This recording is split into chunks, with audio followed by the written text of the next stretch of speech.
राज्यात चांगला पाऊस पडू दे, बळीराजाला दिलासा मिळू दे असं म्हणत मुख्यमंत्री फडणवीसांनी विठुमाऊलीच्या चरणी साकडं घातलंय। शेतकऱ्यांच्या जीवनात आनंद येऊ दे, विठुमाऊली चरणी मुख्यमंत्र्यांनी हे साकडं घातलंय। सरकारसाठी काही मागण्याची आवश्यकता नाही।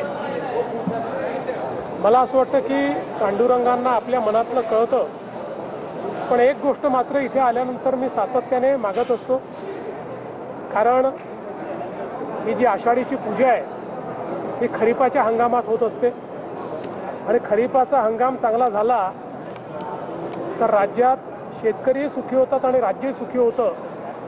आणि म्हणून मी सातत्याने हीच मागणी पांडुरंगांना करतो की राज्यामध्ये चांगला पाऊस व्हावा आणि शेतकऱ्यांना दिलासा मिळावा, शेती चांगली पिकावी आणि शेतकऱ्यांच्या जीवनामध्ये त्या ठिकाणी आनंद यावा अशी मागणी असते।